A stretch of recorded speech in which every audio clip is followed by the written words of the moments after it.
রংপুর শহর, যেটাকে কিনা রঙের শহরও বলা হয়। আপনারা হয়তো জানেন যে আমি রিসেন্টলি রংপুর এসেছিলাম, তাও কিনা সেটা মাত্র একদিনের একটা ট্যুর ছিল।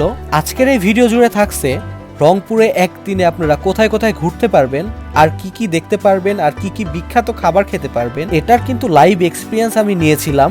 তো চলুন একদিনে রংপুর ভ্রমণের এই গল্পটা আমরা শুরু করি।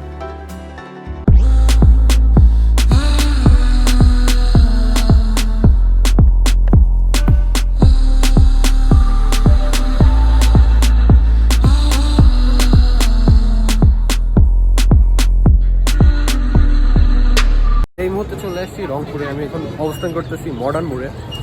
দেখতে পাচ্ছেন এই যে পিছনে মডার্ন মোড়ের স্ট্যাচু যেটা, সেটা দেওয়া আছে। আর দেখে আমার ফ্রেন্ড আমাকে রিসিভ করবে, ও আসুক, তারপরে কথা বলবো। এক কাপ রং চা দিয়ে শুরু করলাম। এখন চলে আসছি, এটা হলো রংপুর বেগম রোকেয়া বিশ্ববিদ্যালয়। আর যে বলছিলাম আমার বন্ধু আমাকে রিসিভ করবে, যে করতে আসছে যে রাসেল, যে সাথে এক বড় ভাই আছে। ভাই নাম কি আপনার? রবিউল ইসলাম। রবিউল ইসলাম। আর এইটা হলো ইউনিভার্সিটিটা, আপনারা দেখতে পাচ্ছেন। আর এখানে কারা কারা পড়েন একটু কমেন্ট করতে পারেন। রংপুর শহরের অন্যতম একটা প্লেস হইল এই বেগম রোকেয়া ইউনিভার্সিটি। এত সুন্দর একটা সুবিশাল ক্যাম্পাস আর এত সুন্দর মনোমুগ্ধকর একটা পরিবেশ, যেখানে গেলে আপনারা আসতে মন চাবে না, এটাই স্বাভাবিক ব্যাপার। যেটা কিনা আমার সাথেও ঘটেছিল। আমার কিন্তু বেশ ভালোই লেগেছে।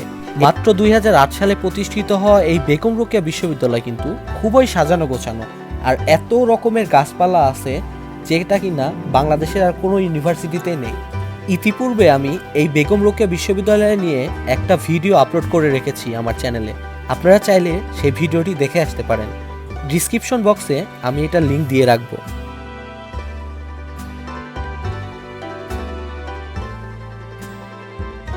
One eternity later. মেসের খাবার মজাই আলাদা, মানে এরকম লাইফ আমি কোনো সময় পার করি নাই।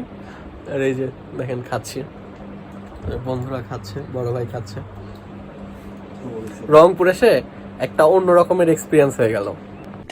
উঠে পড়েছি সিএনজিতে, আর এখন আমাদের ডেস্টিনেশন হলো তাজহাট জমিদার বাড়ি, যেটা রংপুরে অবস্থিত। রংপুর ইউনিভার্সিটি থেকে কিছুটা দূরে।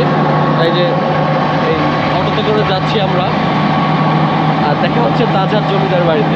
রংপুর প্রত্নতান্ত্রিক জাদুঘর বা তাজহাট জমিদার বাড়ি যেটাই বলুন না কেন, এটা কিন্তু রংপুর শহরের সব থেকে জনবহুল একটা প্লেস। এই তাজহাট জমিদার বাড়িটা কিন্তু রংপুরের একটা বিশাল একটা ঐতিহ্য বহন করে চলেছে। রংপুরের কথা মাথায় আসলে যেন তাজহাট জমিদার বাড়ির কথাটা আগেই মাথায় চলে আসে। এই তাজহাট জমিদার বাড়ি নিয়েও আমি একটা ভ্লগ ইতিপূর্বে আপলোড দিয়ে রেখেছি, আপনারা চাইলে সেটাও দেখে আসতে পারেন।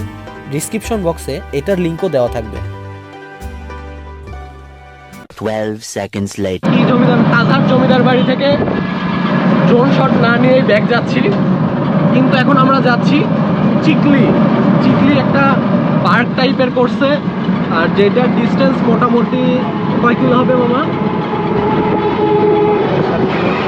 7 কিলো, মানে মোটামুটি ভালোই ডিস্টেন্স আছে। আর আমরা এখন এখানে জমিদার বাড়ি থেকে এই মামাকে সাথে নিয়ে যাচ্ছি চিকলি। তাজহাট জমিদার বাড়ি থেকে বের হওয়ার পরে যখন আমরা চিকলি যাচ্ছিলাম, তখন এই মোড়টা আমাদের চোখে পড়লো। আর এটা কিন্তু রংপুরের সবচেয়ে সিগনেচার মোড়, আর এই মোড়টার নাম হলো শাপলা চত্বর। এটাকে রংপুরের একদম প্রাণকেন্দ্রও বলা চলে, কেননা এই শাপলা চত্বরের নাম রংপুর শহরের সাথে খুবই সম্পর্কযুক্ত। তাছাড়া আপনারা শহর থেকে যেখানেই যান না কেন, এই শাপলা চত্বরের মোড় হয়েই দুইটা রাস্তা বের হয়ে গেছে, সেখান দিয়ে আপনাদের যেতে হবে। এক্ষেত্রে আপনারা বুঝতেই পারতেছেন যে এই মোড়ের গুরুত্ব কতটা।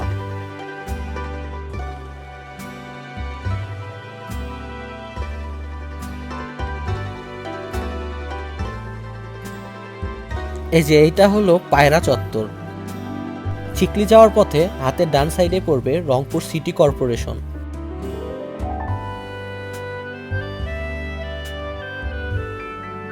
হাতে অনেক কম সময় থাকায় রংপুর চিড়িয়াখানাটা আপনাদেরকে দেখাইতে পারলাম না। One eternity later.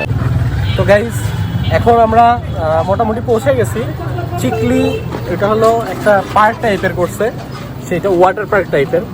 আর এইখানে এত পরিমাণে জ্যাম, এই যে আপনারা দেখতে পাচ্ছেন, এটা হলো চিকলি ওয়াটার পার্কের একটা মানে ইন্টারফেস। এখন আমরা এখানে প্রবেশ করব।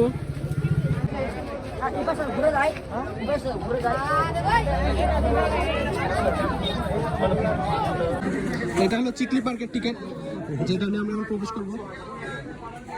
এই চিকলি ওয়াটার পার্ক নিয়ে তেমন কিছু বলারই নেই, কেননা রংপুর আসবেন আর চিকলি ঘুরবেন না তাই কখনো হয়? ধরেন আপনি রংপুর ঘুরতে এসেছেন, অথবা আপনারা ইউটিউবে সার্চ দিয়েছেন রংপুরের সবচেয়ে বিখ্যাত প্লেস কোনটি, তাহলে এক কথায় চলে আসবে এই চিকলি।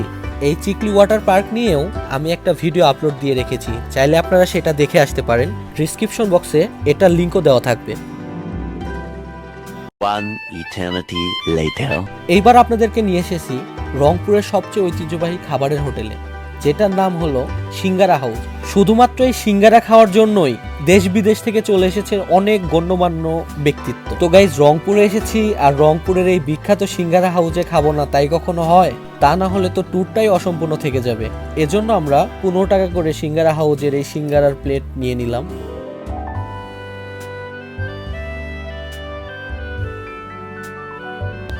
এই মুহূর্তে যাকে দেখতে পাচ্ছেন উনি হলো এই হোটেলের যিনি মালিক, তার ছোট ভাই।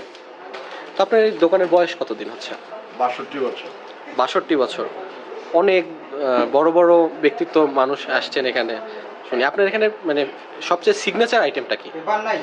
ওই আপনার চাটনিটাই হচ্ছে মেন সিঙ্গারা। আচ্ছা, মানে সিগনেচার আইটেম বলতে সিঙ্গারাটা, সিঙ্গারা। তার পাশাপাশি আরো অনেক কিছুই দেখতেছি। গুড়ের মিষ্টি আছে, রসমঞ্জুরি আছে। এই তো সিঙ্গারা হাউসে আসছি, রংপুরের বিখ্যাত সিঙ্গারা হাউস। কেমন লাগতেছে? হ্যাঁ, অনেক সুন্দর। তোরা তো মাঝে মাঝে খাইতে পারি। হ্যাঁ, অবশ্যই। আসলে অনেক সুস্বাদু। আসলে অনেক সুস্বাদু। হ্যাঁ। তো ভাই, আপনার কেমন লাগতেছে? একদম জেনুইন খাবার, একদম পিওর। আপনারা আসবেন অবশ্যই। ও, এটা প্রাইস কত? আমার এটা শোনা হয়নি। 15 টাকা। 8 days later. রংপুরের আরেকটা জনপ্রিয় হাইক পড়া একটা প্লেস হলো এই 1 টাকার হোটেল, যেখানে কিনা এই সময়ে এসেও 1 টাকার খাবার সার্ভ করা হয়। 2023 সালে এসে 1 টাকার খাবার মানে আপনারা বুঝতেছেন যে কতটা মানে সস্তা খাবার। এ যেন শায়েস্তা খানের আমল। তাছাড়াও এই 1 টাকার হোটেলে কিন্তু চিকেন বিরিয়ানি, কলাপাতা বিরিয়ানি, তাছাড়াও আরও কিছু আইটেম আছে, সেগুলো পাওয়া যায়। এটার একটা ভিডিও আমি কিন্তু আমার চ্যানেলে আপলোড দিয়ে রেখেছি, চাইলে আপনারা সেই ভিডিওটাও দেখে আসতে পারেন। ডিসক্রিপশন বক্সে লিঙ্ক দেওয়া থাকবে। ভাই,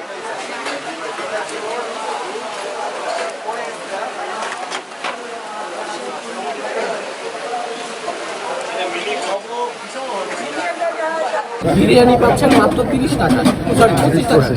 তারপর চিকেন বিরিয়ানি, এটাই ভাবতে পারতেছেন এই যুগে এসে 25 টাকায় চিকেন বিরিয়ানি পাওয়া। আর এগুলো আমি কিন্তু সময় চ্যানেল দেখে আসছি। বেসিক্যালি আমি যখন দেখছিলাম ফার্স্ট, আমি রাসেলকে বলছিলাম রাসেল আমাকে নিয়ে আসতে হবে। আমি যখন রংপুরে আসবো, আল্লাহর কি কাম, আল্লাহ মানে এখানে মিলাই দিচ্ছি, রংপুরে আসছি। আর সেই সুবাদে খাওয়া হচ্ছে। রাসেলকেও ধন্যবাদ, আল্লাহ অশেষ মানে শুকরিয়া।